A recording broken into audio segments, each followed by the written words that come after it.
Okay, everyone, my name is Todd Cochran, and we are, let's see, how far are we in? We're 20 hours into the 24-hour podcast, and woohoo, only four to go.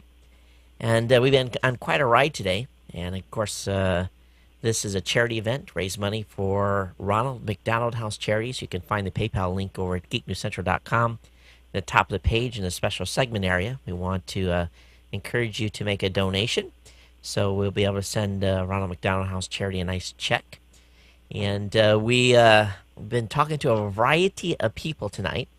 But at this time, I have one of the most important people in my life on the call, and it's my mom, Cherie, from the Cherie cast. And yes, Shoko is alive. You need to go to bed. She didn't sleep very well Uh-oh. last night either, so we're all going to be a bunch of zombies around here. And Good uh, morning, Shoko. and she can't hear you. She's on the walk around. But those of you that have never listened to my mom's show, it's a her and I do it in conjunction. Well, we do it together. It's your show, right? And your Okay. topics. But why don't you tell her? Well, just while we're at it, why don't you just go ahead and tell everybody what the Sherry Cast is all about? The Sherry Cast is a story about a recovering family.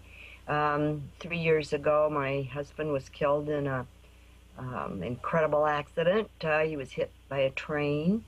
Had a granddaughter, Alexandra, was with him, and she was um, she is an absolute miracle. She was hurt, just horribly hurt. And she spent 4 months in Riley Children's Hospital in in Indianapolis. And so anyway, we started the Cherry Cast a few months after the accident because I had felt there may be people out there that were like us, that were hurting, that didn't have some place to turn, that thought maybe they were all alone. And so we just bared our soul and talked about life as it was. It was pretty raw and nasty, and we came through it. We're on the other side at this point, so I guess we're still a family healing. And so we have, from time to time, some other interesting episodes, and that's one of the things I want to talk about today is the Riley or the Ronald McDonald, your fabulous charity that you're sponsoring, Todd. Go ahead. I'm still adjusting. I got some Dialing other. in. Yeah, there's some other folks. No, Okay. I'm dialed in. I just got some folks that are wanting to call in on Skype. But go ahead, Mom. Talk about Ronald McDonald House. Okay. I think that Ronald McDonald House is something probably everybody's ever heard of if they've ever been into a McDonald's restaurant. But unless you've experienced it firsthand, it's probably fairly meaningless. They're usually located near a hospital that has a children's facility because they cater to families where the children are up to 18 years old. And in Chantel's case, Chantel and James, my daughter and son-in-law, they lived at the hospital. James had to eventually go back to work, but they lived at that hospital. During the accident happened in August, uh, Alexandra came home the following January. So she was in the hospital 4 months. Chantel was home twice during that time, once for her father's funeral, and once she came home near Christmas to get reacquainted with her other three children, which were with me.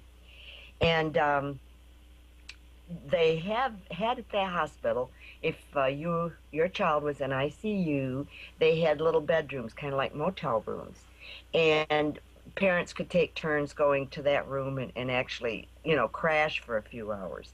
But then they told Chantel that there was a Ronald McDonald House actually within walking distance from the hospital. So they were able to secure a room there. It's set up like a house. They have an actual kitchen, just like anybody's kitchen in their home. They have a large pantry, they call it, and they try to stock it with non-perishable canned goods, chips, all kinds of things like that, so that people can go in and open a can of soup or something in the middle of the night. A lot of local in the area, a lot of locals will take turns fixing meals and just maybe bring in a casserole for supper or something like that. They try to do Christmas and Thanksgiving meals. It's a fabulous way to give to people who are hurting. Um, the charge is was strictly a donation. In Chantel's case, she paid $10 a day to stay there. She had a room. They have a community bathroom. She could have some clothes in there, her toiletries. She could go get a shampoo, shower, get cleaned up, go back to the hospital, sleep. Um, the back to the food pantry, it's actually they like donations of cleaning products, paper products, diapers, all that kind of thing, because a lot of families are there even with their children. And for example, we went to see Alexandra at one point. We stayed overnight. They wheeled us in an extra cot or bed, because there were five of us. Chantel had a double bed, but we slept all the little kids, we got them all in bed. And so we spent 2 days with Alexandra at the hospital. And so Riley's you was was her home for those months, and it was a godsend to have a room to go to sleep in, and it would be, and the cost, I mean, they could have never afforded it. Chantal would have been sleeping under Alexandra's bed otherwise, or in a waiting room at the hospital. And if you've ever done that, you wake up with a cramped neck. It's horrible. So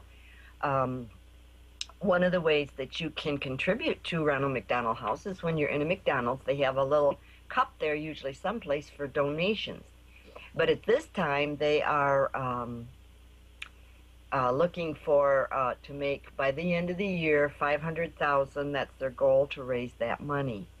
And Hey, Mom, if you will, pull your monitor down a little bit. You're getting cut off. There you go. Better. okay, That's is better. that better? Just push it just a little bit. You're there. There you go. Okay, we're centered. Okay, Okay. great. Thanks, Todd. One of the things that really was incredible that they do at Christmas time is, and they probably seek donations for these things all throughout the year, but for example, there were families that Chantel had met that had actually been staying, they had been at McDonald's house, Ronald McDonald's house, there in Indy for a year. Their child was so severely hurt or in some kind of accident or whatever, any kind of circumstances. And they had been staying there a year. Other families don't ever, of course, take their children home. The children die. They're just there for a few days. So it's an incredible facility. But at Christmas time, it's the last thing in your mind, or people don't even maybe have time or the money to go shopping for presents. So they provide a present for every member of the family. And in Chantel's case, it was Alexandra, of course, who was in the hospital.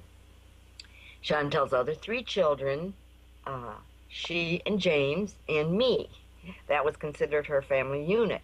And they give a practical gift. For example, the kids all got little sweatsuits, and they give toiletries, shampoo, things like that. My gift was towels, and then they try to give the children, besides the practical gift, one toy.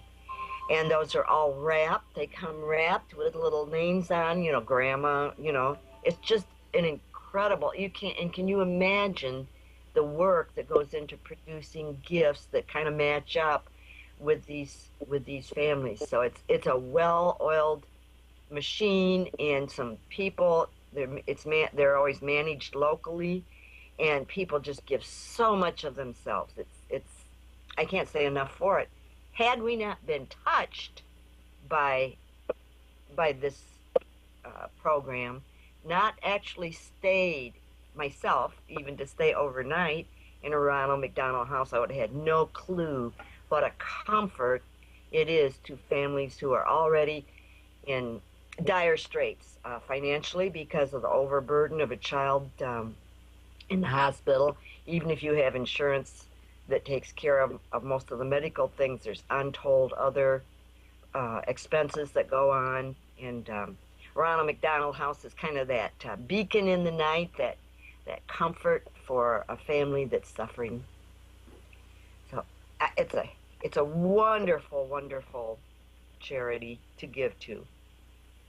And I think that it's just one of those situations where having went down and seen the facility, I didn't spend all night in the facility, but when I went into the facility, I had no clue, none. I mean, absolutely no clue. And all of us, I'm sure, hit McDonald's from time to time. If you hit the drive-through, and there's always a little change box there for Ronald McDonald House. I always took that for granted. I'd seen it there for 20 years. Didn't never dropped a dime in it. So today, it's always, at least on from my position, when I drive through a McDonald's today, and I always pay cash for my meal, and what change I get, if I get a couple bucks, I just drop it in the Ronald McDonald House thing. So even if you don't donate today, think about that the next time you're driving through McDonald's, and throw a few bucks to them, because you never know. And it's, I hate to say it kind of this way, but you never know when it's your kid that's in the hospital, and you're going to need a place to stay close to a children's hospital. And that's usually where they're centrally located, is around children's hospitals. And they definitely do parents a world of good. But really, the show that my mom does was an extension of what we went through as a family after my father's death and my mom's recovery, and working, basically having to pick up the pieces for a business that was run by both of my mom and dad, and taking that by the horns and moving forward. And the series is pretty compelling. It's not for the weak at heart, and it's a far cry from what I do on my tech show, as a completely different genre. So if you get over to sherrycast.com, we don't recommend that you start at show number 40 or whatever we're at. And if you have a family in need, or have a family that lost a family member recently, go through and read the show notes and pick the show that might fit your family. And it's especially important, I think, the show reaches widows, because it may show them the road ahead on how things get better. It's a process, isn't it, Mom? That Yeah. you go through when you lose a spouse. Any kind of healing is a process. Um, it's just incredible. People, um, you learn to reach out to others who are also. You reach out in a different way, I guess, when others are in need, and it's like uh, they wonder, is there a light at the other end of the tunnel? In the beginning, for me, of course, I can still remember the panic. Uh, could I keep my home? Would I be able to pay my taxes, my light bill? It was just a panic. And could I support myself? Could I work enough to actually have enough income to live? Um, you just don't have any. You don't have any sight beyond the immediate, day or two. You just have one day at a time. It gives great and huge meaning to that one time, and that's what I did, was one day at a time for months. And today I have a luckily I have a good outlook. I have joy in my life, and actually this year, for the first time, I'm actually having I call it a Christmas party, an open house. I'm going to have three of your children here. Chantel and her family are going to come because they want to see the cousins. And I remember saying, I'll never have a party again. So we're having a party this year. It's going to be great fun, and so that shows how far I have come from that those dead empty feelings of 3 years ago. And it's been a heck of a ride, that's for sure. And and I'm sure many of you that are listening to the show right now have lost family members that went through the process, and maybe understand. But It definitely was a unique way to put the whole, and really, I think the whole podcast series that we've done this far has was part of our it was part of our healing process that we went through to talk things through. And when you're, having mom is in Michigan, I'm in Hawaii, my sister's in Virginia, and it's not like we're all centrally located where we can sit around a coffee table and drink coffee and talk about things. And so this was kind of our way of having like family roundtables to discuss what was going on. And I think this is with families today that are spread out all over the place. It's an opportunity to use not necessarily a podcast medium to share that because not everyone would want to, but you can be on Skype. You can, there's plenty of ways to connect. Because I think the thing that I think that was the probably the most uh, amazing portion to this was um, the really the ability to um, I lost my train of thought here. I can tell I'm getting tired. It's getting late. Um, Well, perhaps I would say the ability to heal while we were working through our grief, the yeah, ability to grow, to help others, and I think that and was too. Well, the goal was to reach others for sure. So again, a pretty heavy topic for a light-handed show that we've been through so far. And everybody's like, "Oh my God, they're getting this morning. We're getting hit with it." But it's just one of those things. You never know what tomorrow may bring, and it definitely was an eye opener for us. But everyone goes through it at some point, and you just continue to move on and move forward. So, is well, it? Go ahead. one of my favorite things I used to complain to you about this a lot, Todd, was we're growing. We're growing. I didn't want to grow, but but we're growing. For Ash Ketch that came on said so boring. We've been at this now 20 hours, and if you don't like the topic of what the calendar is, you can go over to Geek News Central. You can tune off. So, Uh, yep.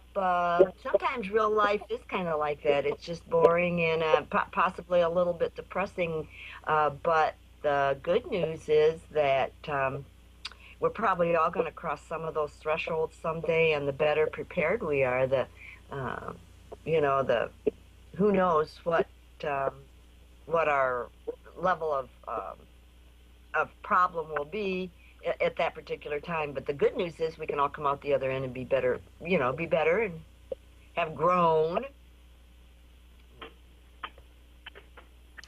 yep, it sure has. And So, in real life, anyway, besides, so what's happening in Michigan? Is it did you get any snow from that snowstorm that went through, and how was your trip up to Grand Rapids?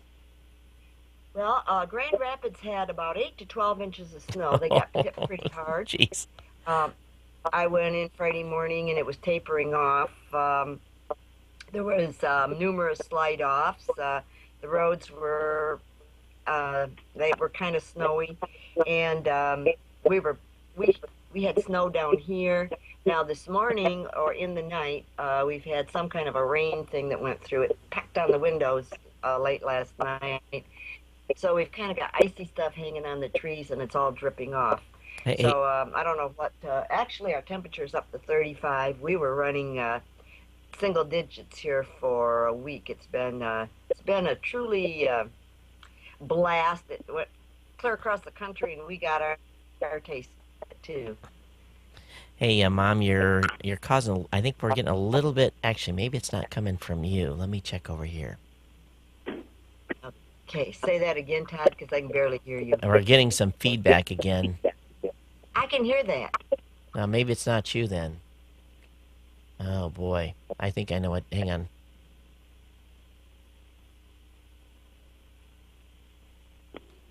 Yeah, it's I think I know where it's coming from. I just need to log back in and be able to mute some people out. Todd, I think that you have done really well. You kept your cool during all that went on during the podcast awards, and by the way, those were just fabulous. Um, Thank you for all that you do as far as those. I know how much work it was, huge work, and I'm sure there were some disappointed people if they couldn't get in, if their part of the country went down or whatever. Yeah, it And was. It definitely was a little bit frustrating on my end that some of the folks. I couldn't. I didn't know what was going on. I didn't know the stream was down, that it had gotten slammed, because I wasn't able to watch the chat. You know, and I got all done, and people were saying, "Yeah, like 500 people couldn't. The stream just died," and I'm like, "Oh, that's nice." You know, and it just it's just pretty frustrating. And I was kind of angry because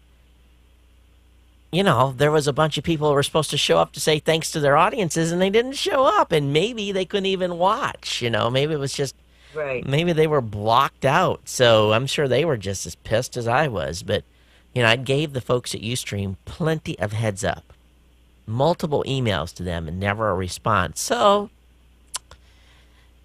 maybe next I guess time. they have to take their responsibility for what they ignored, Well, I'm and when I tell them there's going to be possibly 2,000 people on a stream that hasn't been used in a year, they go, "Yeah, right." But they need to go look at the stream and see what the stats were last year. So right. yeah, it's funny. But yeah, I think I'm doing pretty good at this point in the show. We'll see how I am in a couple more hours. Of course, it's only 2 o'clock in the morning here, so I normally only been in bed a couple of hours already. So Right. You're still running on regular, normal Todd energy. yeah, well, I did get a big whopping about 9 or 10 hours of sleep last night as well. So that was like double what I normally got. So yeah, it is what it is. Let's see. That goes to your theory that you can bank sleep, right? You can sleep ahead. You can't make up sleep. That's How's that right. go? You can bank You sleep, can't make up sleep but that you you never lost. can make it You up. bank ahead. Yeah, you can bank it ahead, but you never can make it up. And a lot of people will say that's not true, but to a certain extent you can bank sleep. But how many hours of sleep? This is what people don't believe. People don't believe that we run on 4 and 5 hours sleep. How many hours of sleep do you run on? Probably 5 hours. I normally get up at 4:30 in the morning, and I have to. I'm the it, and I get up at 4:30 in the morning, and I usually put in. I leave home here then by 6, and I usually get home anywhere from depending on how my day goes. It may be 6 before I get home, so I can easily run a 10 or 12 hour workday. I kind of elected to do that. I can work 3 days, Monday, Tuesday, and Wednesday. And I usually, by the time I get my paperwork done, and I don't do much TV watching or anything like that. Um, I, but I get my paperwork done, and whatever has to be done in the barn, I have a helper that comes in and works on the truck because that truck has to be ready to go the next day. As far as work on it, I mean clean out the clean it out, Clean it, load it. refill Yeah, product, and so on. yeah. Get my paperwork done and have something to eat and whatnot. It's 10, 11 o'clock, and I'm thinking, oh my gosh, I got to get to bed by 11, 11:30. I try to be in bed, Uh, and I'm that usually time ca- goes really fast. I'm usually catching my second wind about 10:30. Yeah. And then Thursday, usually that's kind of a free day. That's the day to do the banking, run errands, and all that stuff. Friday, I usually go into Grand Rapids and pick up products, so it's on the road again by 5:30 or 6. So, Try to so hit the you're road. you're So I, working about 4 days a week right now, right? yep. Yes, Hmm. about 4 days. And as far as the work days, but then then I have a yard to take care of, And all a that other stuff. house Yeah. that gets very dusty and all that kind of stuff. Yep. And I had, as we talked about in one of the recent podcasts, I had quite a, I had to actually, came off from a much higher rev time because since Bob's accident for 3 years. Then since that, my parents went steadily downhill, so that added a different dimension to my duties. And my dad died in November, and my mom died in March. And then it was like uh, I was still up there on that plane of, I guess, the higher stress level or whatever. So I had to really kind of work down off from that. Didn't realize what was going on mentally with myself, why I was still so itchy and crawling. I call it crawling out of my head, but I think I've kind of got some of that under control. So I'm slowing down to kind of regular work pace. Well, basically, you went off from this go, go, go, go, go, go to all of a sudden having a time slot that you weren't used to having for years that was available to relax. Right. Yeah. Yeah. And it's, I'm a proponent of take time to smell the roses, take a cup of coffee out on the deck, watch the sunrise, that kind of thing. But when in the back of your mind, the fear is that the phone's going to ring, you're going to have to run to the emergency room, you're going to have to transport parents, or one of them's on the floor and can't get up, that kind of thing. Or they had some kind of, they're scared, they don't feel well, just any number of things that just normally go on with elderly people. But I want to thank so Russ. Oh, I'm sorry. I want to thank Russ for his donation that just came in. I want to thank Jeffrey for his donation that just came in. I want to thank Mike for his donation that just came in. We've just about we've hit the 445 mark for donations. So that's most has come in a single hour. So Mom, you motivated them. And thanks everybody. Thank you very much for. Thank you. Yeah, thank you very much for the donation so far. And there are unknown families that will be grateful for the help that we as gosh, if you thought about just if you donated the cost of one night in a motel, you could family could stay at Ronald McDonald's house, for a week and have food, have one good meal. If they went over there in the evening, they could have a hot meal for free. They'd have their room, their shower, they can sit down in the little living room if they want to unwind. And little living room, it's not really little, but sit down and watch TV for a little while. Hey, Mike, thanks for the comment. Mike says, she looks really nice. Long way from her son, though.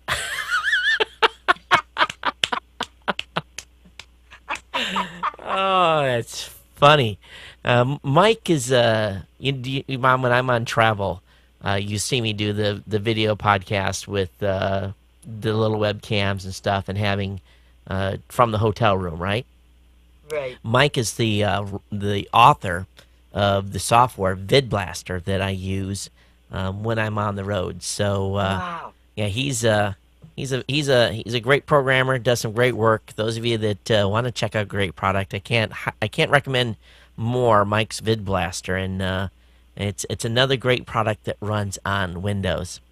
And a geeky genius, I guess, huh? So Mike, there you go, my friend. And of course I'm so handsome, right, Mike? Oh, geez. Actually, the scary part is, Todd, you sound like your dad, and you resemble him greatly. Yeah, I have people tell me that at least people that knew him tell me that all the time. So I don't know. When I look in the mirror, I see me, so I don't necessarily right. see him. But it is scary. The boyhood pictures of him were definitely a spitting image. I guess it should have been carbon copy, right? I was always scared. Everybody would when you kids were little. You had that Cochrane look. You and Chantel both, and I was always so grateful. Because I thought, oh, I hope they don't have to look like me. Yes, this is live. We're hour 20 of the 24-hour podcast. Of course we're live. When we go dark, don't worry. I will turn the lights out. You remember the first year that I did this, the folks that were, I was notoriously for always going long on my podcast. And people used to joke about it. Told me, quit saying you're going to go long. We know you're going to go long. So when I did the first one of these, the first year, we got to hour 24, and they say, "Are you going to go long? Are you going to go long?" And I'm like, "No, we're not going to go long." So I can absolutely guarantee everyone we're not going long. It's I not love it. it's not going to happen. Not not going to go long. Yeah, but it was nice when it got dark here in Honolulu to take all the shading that was covering up some of the vents and stuff. The office is a much better temperature now. It got a little warm yesterday afternoon, about 2-3 o'clock Hawaiian time. I got to cooking a little bit, so it's much better That's being. the that's the height of the temperature pretty much for the Yeah, day too. yeah, and I think it's about feels like about 70 right now. I know it's really cold, doesn't it? I remember your first podcast, and you were gracious enough to have me as a guest on that one, Todd. I sat in a parking lot in Howell, Indiana, gas station, and talked to you on my cell phone uh, at my appointed time Yeah, that's right. in that You first you podcast. were you were on your you were down in Indiana that day. I remember that. Yep, I So was working that day, and I found a place to park where I had a good several sell. bars on my cell phone, Well, you've and got and look where you've come now. You couldn't even stream a year ago. no, Now you guys got to understand something about Mom's video right now. Mom is in the country, and explain how country is. we're so country that the sun comes up between us and town. Um, it's just there is. I used to have dial up, and luckily the local township.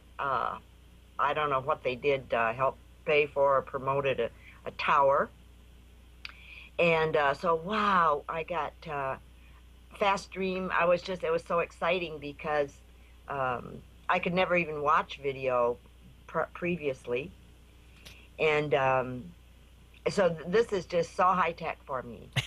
So high tech. Because you're basically she's on a WiMAX signal, and there is no cable. And again, you were on dial-up just less than a year ago. So Yes, that tells you something right there. That if they bring the internet, they will come, right? They will that's sign up for correct. it. That's right. Yeah, they And will. in Coldwater, they're very far ahead there. They put the infrastructure in a number of years ago, but of course that surrounds the city. But us out here in the hinterlands, we just were able to get the dial up, and that was it. And we have no cable connection here, no nothing like that. Everything our TV, satellite, that sort of thing. So we just work off a dish, and so yeah, it's very exciting, and it's been fun for me. And I'm far, far, far from anything that's geeky. I don't have any clue. I just enjoy. So we had Irk on earlier and his mom. Were you able to be on when they were on? Yeah, I was listening to them. They are incredible people, And Judy's come a long way. She's doing and some cool stuff, isn't she? yes, she has. And that is a what do I want to say? An example of the wonderful things that can happen to a person to be able to have touch with the outside world. She has some medical shortcomings, shall we say, and she has a heart as big as Australia, and it's just I'm so proud of her. And Eric is he's actually I was one of his weigh-ins or stop-ins or whatever when he went took his American trip. It was so exciting to have him come here, and I think he felt right at home, and um,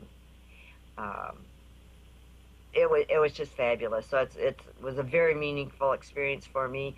And the other side of the coin, as far as I'm concerned, is um, I have met people from all over the world. I have relationships with people that I would never have even guessed would have come into my life, and it's just been a fabulous experience for me. Well, I was talking to a gal earlier tonight, who's from the UK, and she knows Heather, and she knows. Oh boy, I'm pulling a blank here. Heather's girlfriend. That's our good friend. Oh my Uh, gosh. uh, I went blank too. Engaging brand. Yes. Oh, is that horrible? She's gonna kill me. You're right. At 20 hours, I'm sorry, sweetheart. I have just forgot, and she's gonna see this later. But anyway, They're it's. fabulous, fabulous Oh, people. I was telling the guest that she's fun to hang out with and go to a bar and drink a few beers with, but at the same point, she's a very serious businesswoman, and Yes. so well And Heather, I met Heather in California, and she was the on a The Wigglin' Way podcast, I believe, and the Podcast Sisters. That's the group. That's part of their yeah. shows. Yeah. And Heather spent about 3 days with me. It was a fabulous experience for me, and it was fabulous for her. I took her right to work with me, and she met she met Amish people that she had that I had clued them in that I was going to have her along. They'd come right out and call her by name and talk with her. And of course, she's a farm girl, and it was just incredible. Bree, I see that it looks like you're dialed in on TalkShoe. Yeah, I'm feeding the critters, and I can't be. I have to use my old phone, which doesn't have a mute. Oh, I'm it's sorry, okay. but I want to listen to what you and Cherie No, have to no, say. no. I wanted to talk to you all night. I see you've been on all night. So how are you? How's Washington D.C.? Washington D.C. is cold right now, but it's getting warmer. I'm up early. Like Cherie, I have cats, and I have feral cat colonies outside, and I have to feed everything, and they've been moaning for the last hour, so I'm trying to be as quiet as I can. I've got this old phone. I mean, it does everything except that it does not mute. So I was trying to be really quiet so it wouldn't come. I hope that I was not providing the feedback before. So how do you? What do you think of the show so far? Because I know you've been on and off quite a bit. I've only been on since about 2:30 my time because I had all these other engagements I had to do yesterday. So I missed the whole mess up with the podcast awards. I'm so sorry about that because we worked. Those of us that were working on it worked really hard to try to get it. Bree was one of the secretly. We haven't announced. We don't announce normally who all the folks are. Yeah, But Bree was one of the reviewers of the nominees. And what I'll do, Bree, is that's all been captured on the TriCaster, so I'll be able to replay that. We'll be able to have a video put up online so that people can go back and watch. And that's true. One thing about reviewing is that I was really got into shows that I never would have thought of before, especially since those weren't my categories. But it was very interesting, and I've started listening to a couple of them. So I thank you for that. well, I'm glad you did it. I know, and people don't realize how much work it is. How many hours did you spend per category? 3 hours, or 3 to 4 hours per category if you want to do it correctly. And like you said, trying to find some of those RSS feeds, some of them had them back on.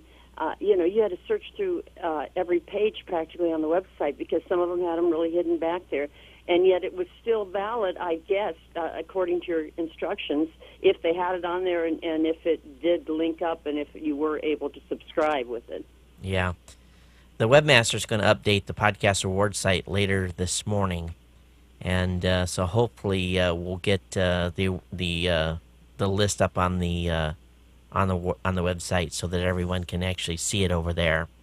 But I think I don't think he realized we were announcing. I probably neglected sending him an email, so he wasn't ready to flip the switch. But he'll have it over. Hey, Mom, we're at the. Oh, there's your doggy. We're at the bottom of the hour here, and I've got another guest coming in. So you're more than welcome to kind of hang out if you want. But we've got, I believe Andrew's coming in. Andrew Darlow's coming in. Now, let me look at the schedule here. I just want to say that Bree is one of my heroes, and she's a real geeky gal. So I think you both stepped on each other. What? Sherry's one of my heroes too. That's why I did not want to miss a word, and that's why carrying my phone around with me while I do this. Well, you're an inspiration, Bree, because you just take everything in stride, and the incredible expertise you have, geek-wise. You're just awesome. Oh, the Susabelle is the one that is the real geek there. That's a female for Todd. Yeah, she's really doing a lot of great content on the website too. So she's contributing stuff, and she was one of the ladies that listened to the show. So they're all endeared. I'm endeared to all of them. I guess that's the best way to say that. Thank you for having me, Todd. Hey, Mom, take care, and thanks for hanging out this morning, and thanks for getting up early. And we got a little serious, but I think we all, from time to time, need to hear that. So I appreciate it. And if you're awake,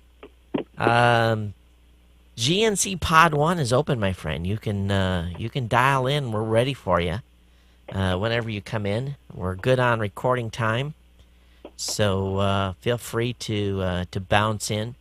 Everyone, again, of course, we are now 18. So we're farther than that.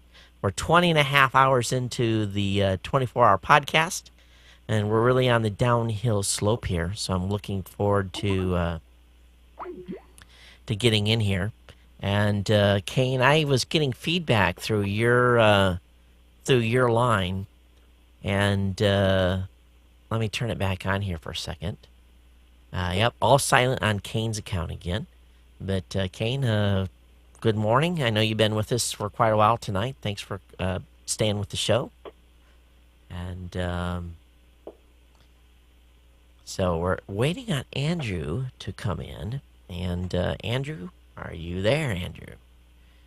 So if I'm looking at the time correctly,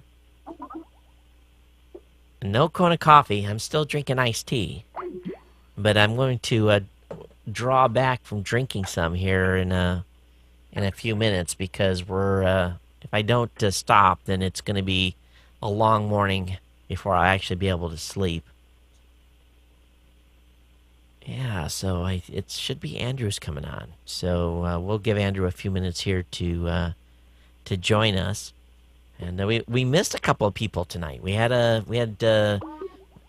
Carrie Holtzman from Computer America was MIA tonight.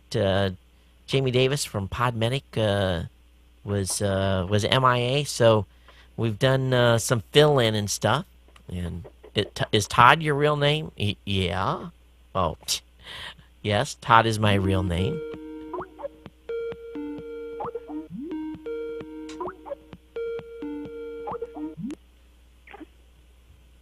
Andrew, good morning. Good morning, Todd. Can you hear me okay? Yeah, I can hear you good. Are you able to turn video on by chance? Oh, actually, no, but I sent you, I don't know if you can check your email. Oh, yeah. I sent you a PDF so that you can take a look at that. Okay. It's a PDF from my new book that I thought it'd be better just to keep that up on the screen, and then I can guide you around there, and better than looking at me at 7:30 in the morning. Hey, I do want to mention we just had 2 big donations come in for the Ronald McDonald House. We got a donation from Craig. Thank you, Craig, for that. And we got a big donation from Chantel, my sister, as well. So thanks for those 2 donations. And let me go back, and I'll give everyone here a update on the total. I got to go find my old total so I don't have to re-add this thing all back up. So we're now at 570, folks. We're now at $570 for donations to Ronald McDonald House. So we're up to 570. So that's very good. That's much better. I'm happy with the increase. Thanks, Chantel, for the donation. Yeah, Andrew, I'll find that email here for you. Okay. And it's actually just a link. Okay. And I also sent you a picture of you and your mom. Your mom is just fantastic. If you remember, I met her at one of the podcast expos. Yep. Oh yeah, couple right. years Let's see back. if I can. And Let's see how I can bring this up. Can I bring this up in the system? Yeah, I think I can. So, ta-da! And it's not real big in that image, but no, no, I make it big. there's Mom and me at. That was probably a couple years ago, wasn't it? Yeah, probably 2 years Yeah, ago. 2 years ago. Yeah, when we were still out in. And where's the other email? Let me sort by your last name. Oh, here's the link. Okay. All right. Boom. So that's a zip file because Oh, I see. Yep, yep, when yep. when I drop it on my server, it won't let me drop a PDF and have you download it with a click for some reason. All right. So it's downloading here. It'll be downloading in just a second. Okay. So Yeah, you introduce yourself Yes. to the audience. sure. Well, my name's Andrew Darlow. I've been a photographer for about 20 years, and I have two books, one about inkjet printing, one about just taking better pictures of your dog or cat. I saw a lot of dogs and cats throughout the 24-hour podcast, which was fun. I've been an educator. I've taught at many different places, including the International Center of Photography in New York City. I do a lot of workshops, a lot of consulting. I help a lot of people to get better pictures and also especially to calibrate their printers, which is like a major headache for so many people. That's what I really love to do.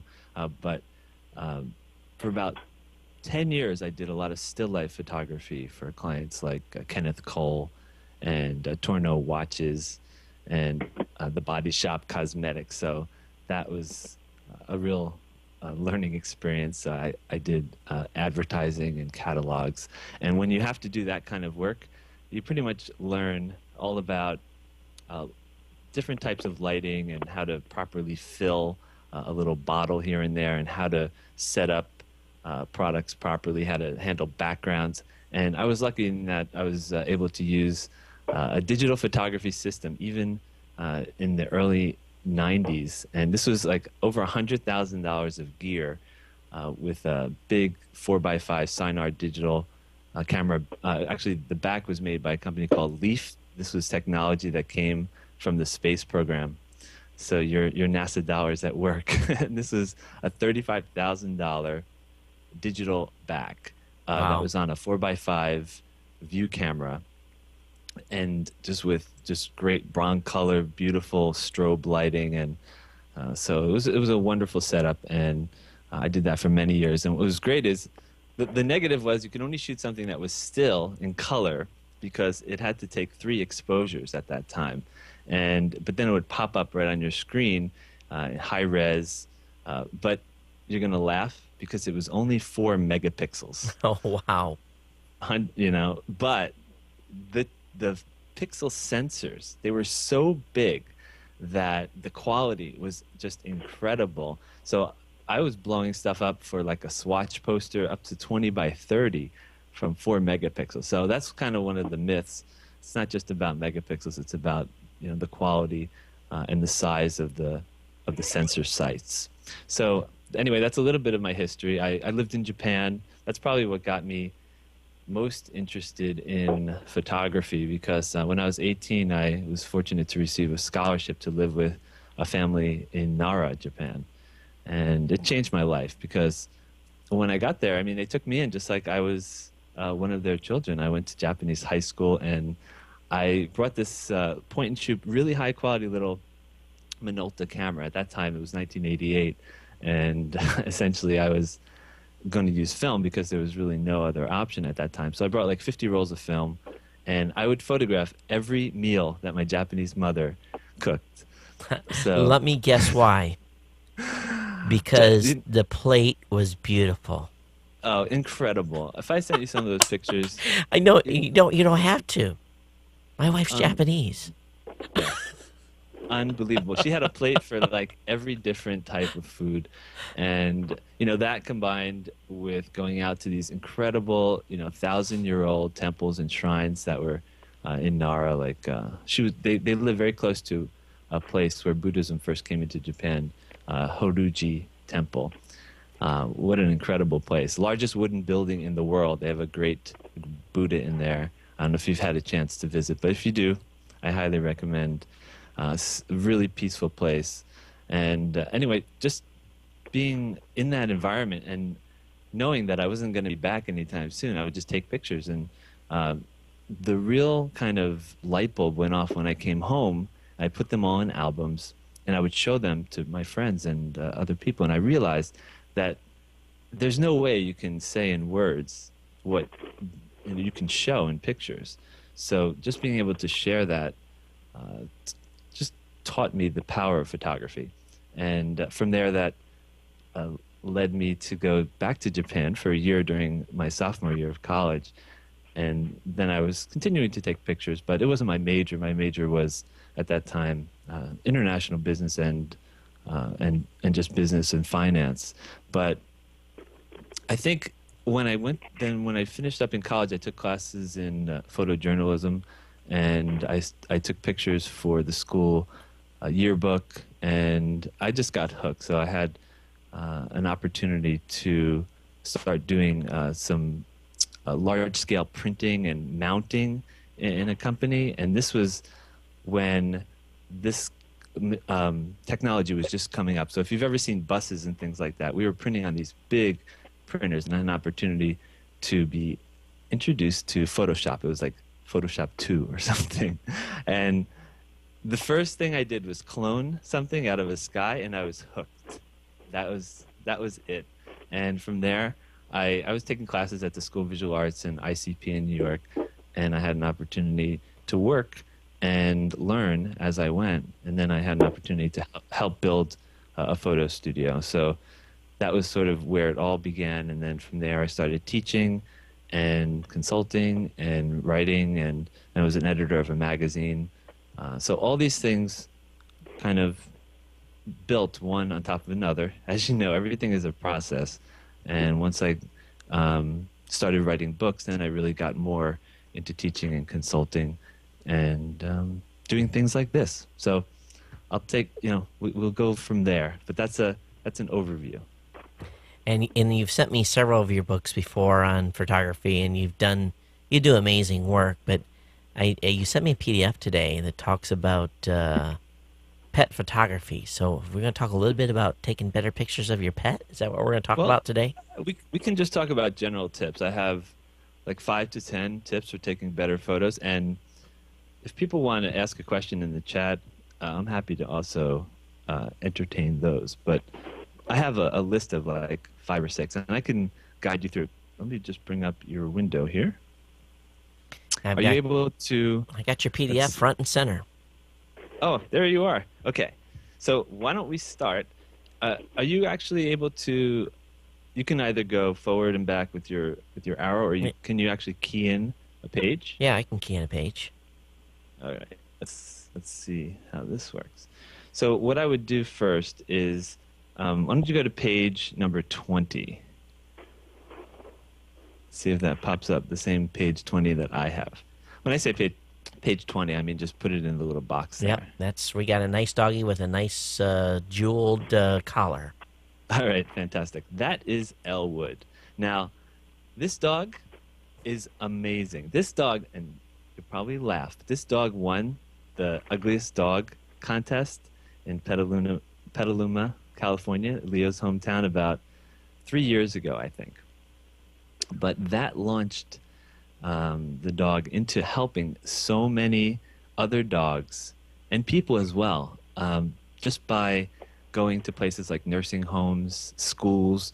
The dog is an incredible inspiration to so many people because it was a rescue dog and nobody wanted it. And this woman who's got a heart of gold, who's a friend of mine named Karen, who wrote the foreword to the book, she rescued Elwood, and essentially once she went out and won the world's ugliest dog competition, he became a spokesperson for anyone who had a story of, or who just wanted to be uplifted, because it's such an uplifting story.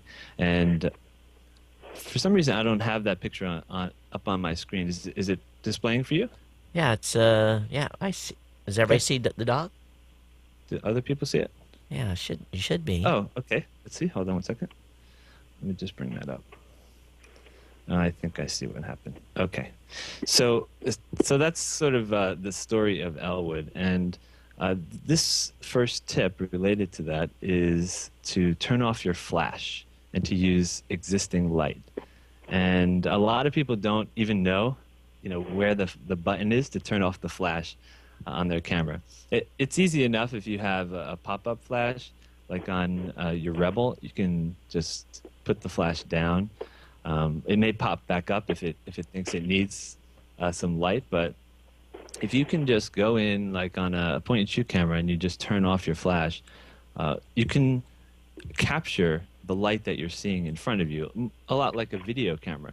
So if you think from a cinematic point of view, it makes a lot of sense to work in that way, because whatever light you're going to see is the light you're going to capture. Instead of allowing the camera, just because it's a little bit dark, doesn't mean that you have to let the camera do what it wants to do. The camera is really set by the folks who make it to give you sharp pictures. So if it detects that light is even a little bit low, you're going to probably have it want to make the flash go. So here's ways to use existing light effectively. And existing light is both light, say, from a window, which is one of the most beautiful lights, and or just light that you happen to see in front of you for whatever reason. Maybe you create it, like with your nice light panels. You can create a really, really beautiful light. In fact, I don't know if, Todd, if you've tried this, but you can take those light panels anywhere and you can make beautiful light I know. just with one of them. Yeah, I use the macro for setting white levels on my cameras. It makes it real easy. Oh, And yeah, definitely. and they also, again, yeah, you're right. They make great just lights for anything. I totally agree. So if you're doing like a portrait of your family, you can set up one of those lights, and I recommend you can do one pretty close to your family and then one further away for fill, if you have nice lighting like that, or even a light bulb. It's okay. I mean, there's ways to soften it with, let's say, a piece of wax paper or some kind, or a sheet. It works well. Just don't get it too close to a hot light bulb. So just think about using existing light or creating it yourself using just about any type of light that you can find. And like I said before, window light is probably the nicest light that most people have available. If you put almost anyone or anything next to diffused window light, and whether or not you put a fill card, which is my next sort of sub tip on that, you can use a reflector or a fill card, and that can be a piece of foam board, or even if you have a poster, it doesn't White poster board, have to right? be, yeah, anything special. It could be a poster board. It should generally be white, but sometimes you want to have it be a little bit off-white, or they even have some that have like a foil on it, and you can even use aluminum foil if you want to get a very kind of dappled light effect, almost like the look of sunlight on water. So you can just grab some aluminum foil, wrap it around something, or just put it on to the side of a chair or something, and put it on the other side of someone. And these are things that very few people think about, but when you're doing still life photography, or you're photographing people and you really want to create a more effective looking image, something with a little flair, that's the best way to go. And in this case, it was really bright outside, and the light was coming from Elwood's right side, and then I just used a reflector card on the other side, and that's how I was able to get that, the look that you see there and the lighting that you see there. And it takes a lot to get just the right look. So my second tip is to take a lot more pictures than you might think you need. I don't know if you've noticed that sometimes, you think, okay, I got the shot. And then when you go back to review it, because the LCD is pretty small, you might notice that somebody had blinked, or you might just not like the expression on someone's face, or they may be a little blurry. So that's why it's always good to take more pictures than you think you need. I think people, when they get into group pictures, as soon as they see one flash, they're out of there. Yeah. Okay, you got the picture. That's my kids. Um, yeah. Okay, Dad, I'm done. Yep. So Stop. I exactly. I know you had that really nice family photo done in a studio, and when they're in a studio, they realize that, oh, okay, I'm going to be here for a couple pictures. But with the family, they often don't want to. So just tell people, okay, we're going to take three. Get them ready, and and here's a great tip. This is probably the best tip I'll give you. It's so simple. Whenever you're taking a picture, if you don't want people's mouth to be open or people to blink, what you say is 1, 2, 3, and then you go click on three. So you go 1, 2, 3, or you don't even have to tell them you're going to be shooting on three. Most people know, but you can tell them. You can say on three, and then 1, 2, 3, and you will get the best.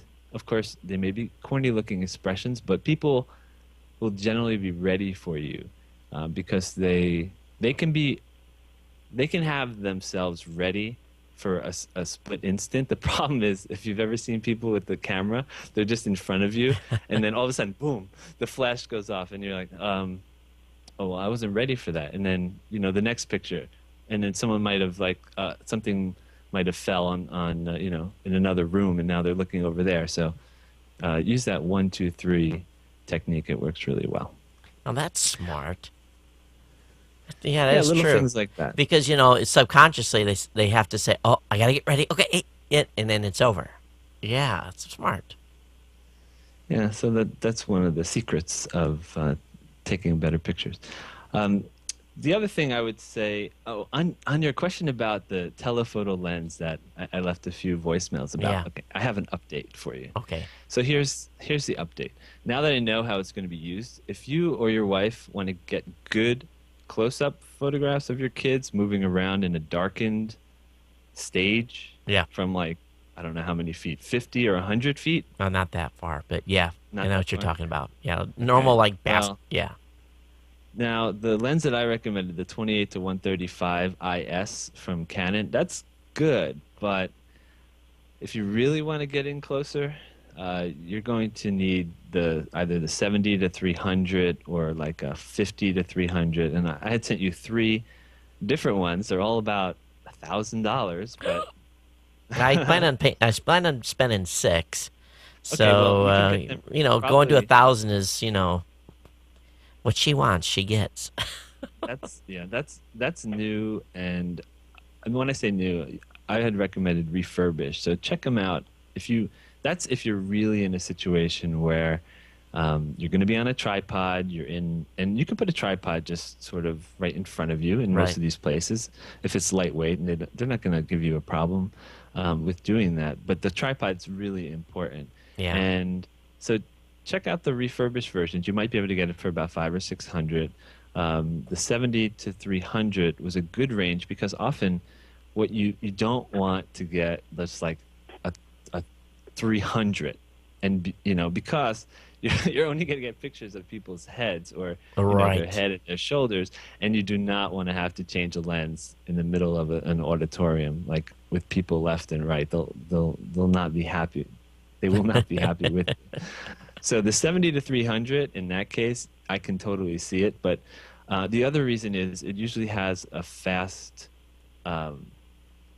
like a low aperture, a wide aperture. It's called a fast lens. So it will probably start at about f3 or f3.5. And when you're able to shoot at the wider apertures, that allows more light in so that you can shoot at a faster shutter speed. And the other lens I recommended, the 28 to 135, is fantastic, but you're going to be up around f5.6, maybe not at f8, but around f5.6 once you go all the way out. As you zoom in, generally on most cameras, it needs more light. So you might go from like f3 to f5.6, and what that means is it needs more and more light as you zoom in to your subject, Right. with most of these lenses. So the 70 to 300, like if you get one that's like f4 to f5.6, even at 300, it's at f5.6. And if you couple that with like ISO of 800, which is one of my other tips. Even ISO of 1,000 can be good. If your camera can do it without getting too much noise, you'll be able to shoot at about 1/125th of a second. And in order to capture decent detail and reduce sharpness, reduce blurriness, you're going to want to be at about 1/125th if people are moving, and at the least about 1/60th of a second if people are just kind of standing there. And the only way to get there is if you have both a wide aperture and a fast shutter speed. So that's why that high quality, even the compact one that's there, look at all of them in the Canon brand, or the three I sent you, and just see which one you think your wife and you can handle, so that you actually take it with you. And, Right. Because that's another tip. I mean, you have to actually bring the camera with you. It's great to have. It's like if you had a red camera and you wanted to just go out and just photograph on the street. It's not that easy. Now I'm going to So, be Andrew. I'm going to be taking my Rebel with me to CES to do mostly booth shots, and we're going to be. I don't want to hump an extra flash on there on that camera. Do you think the stock lens on that is going to be okay for shooting booth stuff? Where we're just we're going to be people we're interviewing and that kind of stuff, or should I look at a little different lens, maybe something with a little wider angle, or what do you think? I think you probably have the 18-55. It's my guess. I'll It's pull it. the stock one. I'll pull it out of the bag. I'll let you know. Okay, so that's fine for that kind of stuff because 18 millimeter on that camera is pretty wide, and the camera that the lens I love, which is pretty expensive, is a 17-35. That's one I use most, whether it's a full frame or a smaller chip camera. Like yours is a smaller chip camera. Yep. Around that range is good, like 17-50. So yours is 18-55. That's good for group shots. And even if you use the on-camera flash, it should cover it completely. Like you won't see the edges go dark because sometimes you won't be able to get everything in. Now, there's other ways, like you can throw a light panel. Like if you do have the time and energy and it's that important, you can throw a light panel Yeah, and get the on it. bounce. Yeah. You can put it right on there, and if for anything, the light panel at a lower brightness. 'Cause have you seen people's reaction when you have that cranked up full? Oh yeah. Full? Oh yeah. It's It's really blinding. bright. Yeah, it is. So what's nice about it is it dims really great, in those little increments, and this is another tip, anything that you can put on your camera that can give a little glisten to the eyes, whether it's a little pop-up flash or whether it's a bigger flash, when you give the eyes a catch light, or it makes a huge difference. So I don't know how easy it is to just put one of those on there quickly, but just don't crank it up because Yeah. Even with video, same thing. Even on video that we do, we don't crank it all the way up. All you need is just a hint. That's what we find on the cameras is we just need a hint, especially when we're in a big building and there's lots of, I wouldn't call it natural, but you're basically got those high ceiling lights with fluorescence. You need just a hint to kind of overcome the show floor lights, and not necessarily overcome, but to create a good white balance on the. We've learned a lot about lights over the last year. We're going to go in there armed for bear this year. I think we're gonna be good. She's got the Rebel somewhere else in the house, but I'm sure it's got the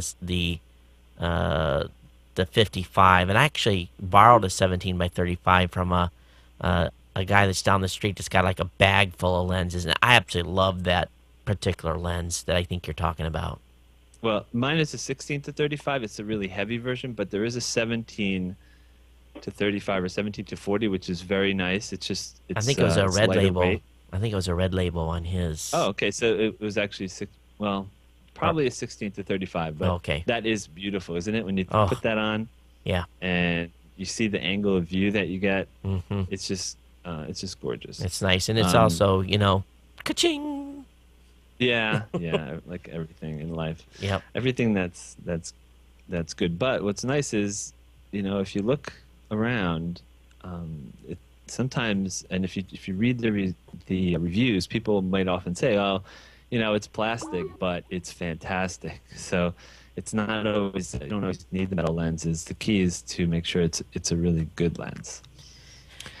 So the next one, I would go to page 23. Okay. And there's a picture there on the bottom this is kind of my next tip, and that is, choose the right camera or cameras for your needs. And the reason why I have this picture, this is an EOS 5D Mark II DSLR, which I use a lot. This is a really beautiful camera, but like your Rebel, it has something that a lot of these other point and shoots don't have, and even some of the kind of bulkier cameras don't even have, and that's an optical viewfinder where you can actually put your eye up and see exactly what you're seeing. Yeah. And the reason why that's good to have in many cases is, first, if you're in low light, believe it or not, that could help you to focus, especially if you're using manual focus, but also it gives almost like a tripod effect to the picture. So have you ever seen people, they hold the camera out in front of them and it's like shaking, because it's so hard to have a point and shoot out in front of you. You're looking at the screen and trying to press down on the button and actually make a sharp picture. So that's just one of the reasons why you might choose a camera that has an optical viewfinder like that. The other thing about cameras is, if you do want to get like a point and shoot camera, I would say, check the reviews. There's a number of really good ones. It's imaging-resource.com and dpreview.com, and of course amazon.com. Those are three great places to look at reviews. Also canonusa.com is one way to get there, or canoneos.com. Believe it or not, they have very honest reviews. I mean, I don't think that they edit those. I mean, maybe if there's something that's really just that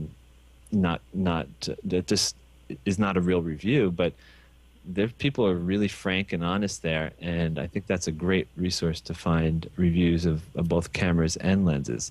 And for most people, I think a point and shoot is probably the best option. And even not more important, but as important, is to have good quality video. And I don't know about you, but I'm amazed at the quality of some of the video that you can get with some of these point and shoot cameras. Have you noticed that, Todd? I was interviewed at Blog World, and I think the guy had a 50D. Oh yeah, not a 50D. It would be a 5D Mark II, probably the one. Oh no, the 50D, does it have video? I'm not sure, but the video was it blew me away. Yeah. Yeah, and he was, just doing short interviews with it, and I was like, "You're doing this with a camera, just a regular, So I come home and told Choco, I said, "We buy these lenses, I may have to buy another body." Well, yeah, there are some really amazing ones. I mean, the new 7D from Canon is really nice, and it has it's about $1,700, but it's incredible. But you can also get the T1 or T1i. I don't have the model in front of me, but it's the newest Canon sort of Rebel, and it has also video. There's really? one important thing that I have to say in both of these cases. Any point and shoot you buy, I would recommend, if you want it to actually act like a video camera, you should buy one that gives you optical zoom. Yep. During the video time. It's not like, you can usually set it to a specific, on a lot of them, you can set it at a specific focal length, zoom in, start shooting your video, but then if you try to change it from there, apart from going left or right, it's going to start to pixelate badly. Yeah, it doesn't let you change. Yep.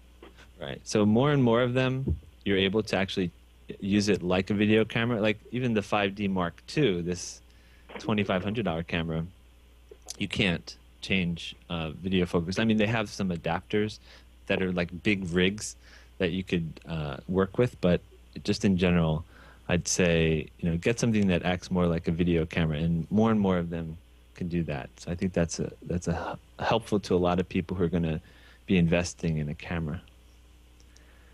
Okay, the next one, I'd say to use higher ISO. So this is one of my tips. Definitely consider not just keeping it at like ISO 200, which is pretty low these days. It used to be with film days, you would shoot it like ISO 50 with slide film. And you need a ton of light if you're going to do that. So with digital cameras, I would say if you're outside and it's bright, certainly, consider ISO 200, just because you are going to have the least amount of noise at around 160 or 200 ASA. And if people don't know what ASA is or ISO, it's the sensitivity. Essentially, every digital camera has within it like 1,000 different films. Most films, when they come off the assembly line, they're fixed at a specific ISO or ASA. There's a certain sensitivity built in. But with the digital camera, you can adjust that. And you can adjust it shot to shot. But like all things, make sure you know where you're set. Because I have done that in the past where I was somewhere indoors and I cranked it up to get the shot, and then I went outside and I didn't bring it back down. And then you're going to end up having too much noise, because it doesn't matter how bright it is outside. You're adjusting the sensitivity and increasing the noise level as you move up in the ASA. So, but somehow, through some kind of magic, most camera manufacturers are now able to produce almost noiseless pictures at around 600 ISO. This is more for the DSLRs. For the smaller point and shoots, it's probably closer to 400. You're generally safe with most of them. And you can just do your own test to see at what point the noise becomes objectionable when you're looking at it, say, on a full screen. So what I would say is, do some testing, check online, and you can even download often, like on imagingresource.com, you can download their test at different ISO levels. They show like all kinds of stuff, and you can get a really good sense of what the quality is going to be at different ISO levels. So that's something that also when you're inside, like shooting in an auditorium, you want to be up around 800 or even 1,000 if it's not too bad. And a little bit of noise is not so bad. It gives it kind of that film-like effect, which, especially like if you've seen old black and white pictures, and often has that little grain to it. It's not bad, but if you go too far with it, it can be really, really bad. And that kind of takes me to the next tip, which is similar, and to shoot in RAW mode. And a lot of people are not going to shoot in RAW mode, and that's fine. You can just shoot in JPEG. There are a lot of advantages to shooting in JPEG. Probably the biggest advantage is you don't really have to do any post-processing. You can just take the pictures, and if you happen to be somewhere where they have a kiosk, you can just stick your card right in there, although I would generally back it up first if it's important. But you can do it. You can just stick it in there and make some prints and be on your way. With RAW, one of the advantages is in the noise area. You can generally control the noise better and use higher ISOs if you are shooting in RAW. The thing about RAW is it really needs a proper workflow. And there are plenty of free options out there that you can process RAW files in, but to do it right and to do it consistently, I'd recommend something like Lightroom or Aperture, which is an investment. So I would say RAW is great if you're ready for it, and you can do all kinds of different research on whether that's something that that you really want to get into. So the next thing I'd recommend is to use a photo umbrella. I actually have a picture I'm going to guide you to, and this is a picture of me on the ground, one of my clients' homes. It's in a New York apartment, and page 18, and the bottom picture is me photographing a cat, and you'll see a little photo umbrella there. Now, this is one way to use it. And what's nice about this approach is if you're shooting with a photo umbrella, first of all, it's very inexpensive. You can get a photo umbrella probably for $15 to $30. So for tech photo gear, that's a bargain. And from there, you can do all kinds of things with it. In this case, it's a little bit unconventional because I'm photographing a pet on the ground. I'm actually connected to a little off-camera flash. They're called speed lights. I'm sure everyone's seen them. They go on top, into your little hot shoe, and they go right on top of the camera. And that is being triggered by my camera.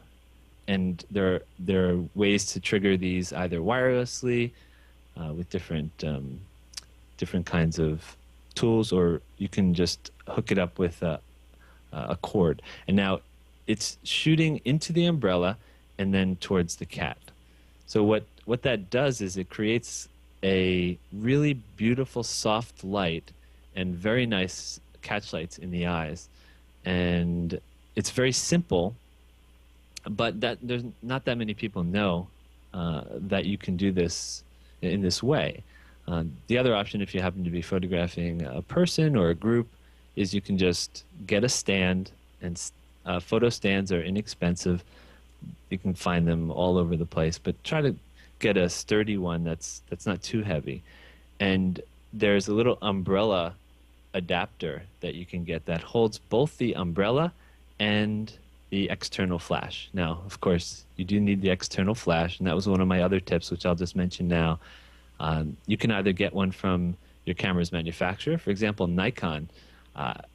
This is just genius. They have a group of flashes that will work wirelessly with a few of their camera models, the DSLR models, so you don't even have to buy any special linking equipment.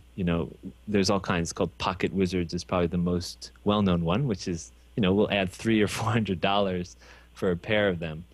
So imagine just being able to take a speed light, put it on a stand, put your umbrella in there, and be able to walk around, and it will trigger it wirelessly. And there's a bit of an investment here, but it just opens up all kinds of possibilities, and that's the way to get really creative and get the best portraits and pictures. Did that make sense? Yeah, it did. And a lot of this stuff is it's not rocket science. You just need to see how to lay stuff out and how to shoot it. And I think that kids are pretty creative. You give a kid a camera and they go around and shoot a bunch of stuff. And if you let them shoot long enough, they learn. And do you think that, based upon, did kind of your parents when you were growing up, did they feed your passion by making sure that you had some cool tools to play with? Of course, you were shooting with film at the time, so you had to really think your stuff out to make your film go a long way. But how, if you're going to start a kid today, what would you start them with? A point and shoot, or would you start them out with a DSLR? Oh, I would start him out with a point and shoot. My dad was somewhat into photography, and he had a great little camera. Even though it wasn't a point and shoot, it was a Minolta X700 35 millimeter, and this is just an amazing camera, and I kind of commandeered that after a while. But today, I would say a high quality point and shoot that allows you to use aperture priority and shutter priority and manual. Those are the key. So today, if you walk into Staples, I was there the other day and I saw this Canon, I think it's the S90, but it had the dial on it. So the dial that allows you to change to aperture priority or shutter priority, that is key. And once you have that control, the world of creativity is open to you. And so that's the takeaway, I would say, is to consider that. Don't just pick up something that's all automatic. And even when this is in the book, I was like, even if you can put the camera on manual, doesn't mean that you're really on manual the way in which most Right. photographers would consider manual. So it's just look for I like the dial right on top, but even if it's not on top, look for a camera that gives you uh, those those adjustments that I had mentioned. Uh, and actually, while I'm on that, most people, this is kind of a tip, is to learn how to use aperture priority Yep. and shutter priority. And I'll go back to like being in an auditorium.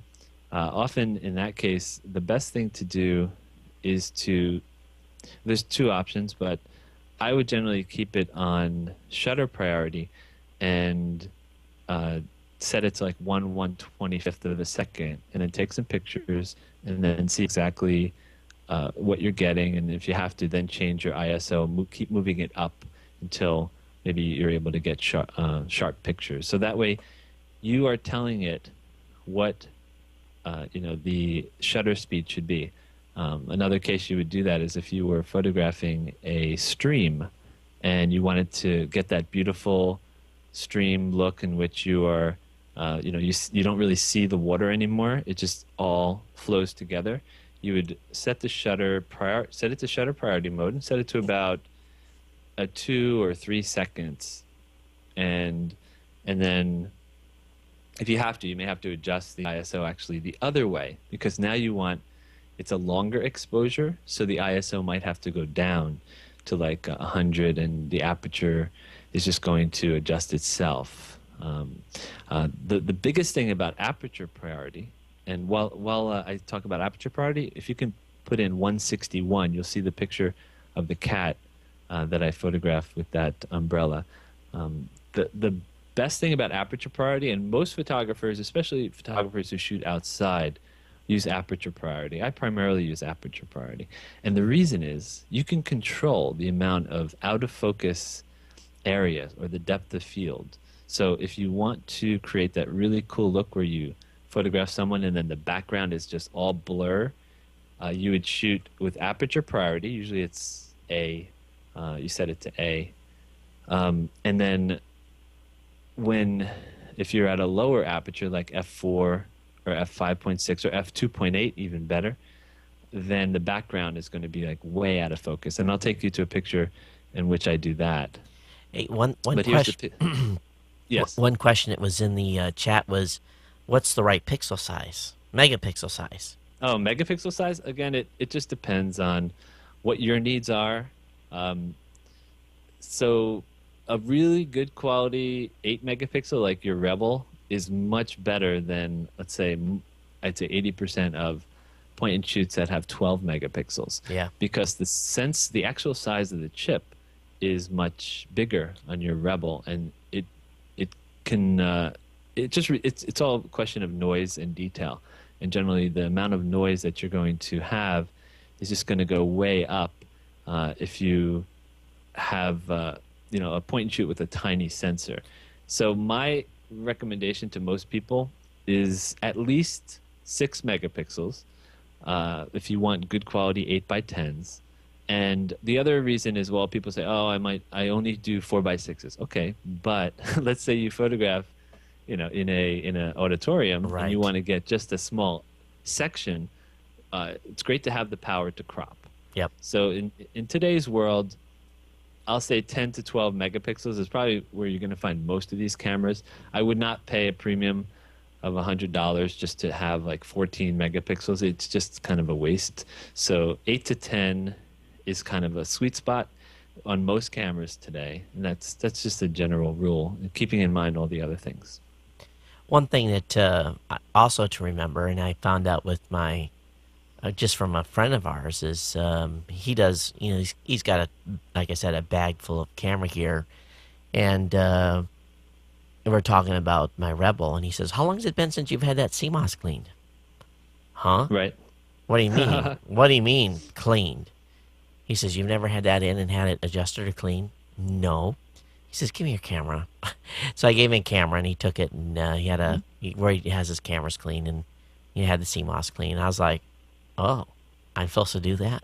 Most people have full-body DSLRs, don't know. Yes, That's absolutely true. And some people are brave enough to do it themselves. Oh, I no, no, like to no, no, have no. the people at Canon do it because I primarily use Canon. But you should find out how far the service center is from your home uh, to decide, how long you really can be without one camera or two cameras. Yeah, the guy he takes it to is a certified Canon shop, so I guess he does all of his. He's got his own, whatever is required to clean him correctly. So Oh, that's great. yeah, That's great.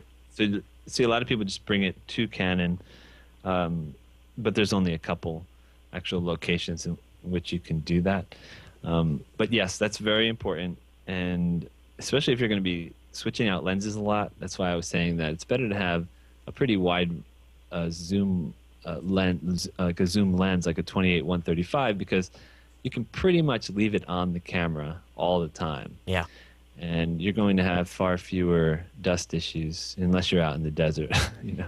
Uh, than if you were to switch constantly, because that's when most of the dust will get in there. Hey, Andrew, we've got about an hour 30 here on the recording so far, and you've been on about just about 50 minutes. So I do need to recycle. Are we at a good stopping point at this Yeah, point? yeah, absolutely. And I'll hold on. okay, and I'll go ahead and do that. And if any of you have questions, please holler and in the chat, and we'll talk about those. And we'll probably go in and open up the discussion stuff a little further here. I guess we've got about 40 minutes left here, kind of in an open time, before we go into our next scheduled slot at 9 a.m. Eastern. So we got kind of 40 minutes here. If there's been some folks on the in the system, or actually in following along, that would like to call into the call-in line, we'll make one of those available. Mom, I may ask you to disconnect on Skype here so we can open up a spot on the Ohanasaurus so that we can bring some other folks in if they want to come in. So let me go ahead and recycle everything. You've been listening to the 24-Hour Podcast. My name is Todd Cochrane. Make sure you check out geeknewscentral.com. And thanks for everyone that's contributing so far. We'll go ahead and recycle now.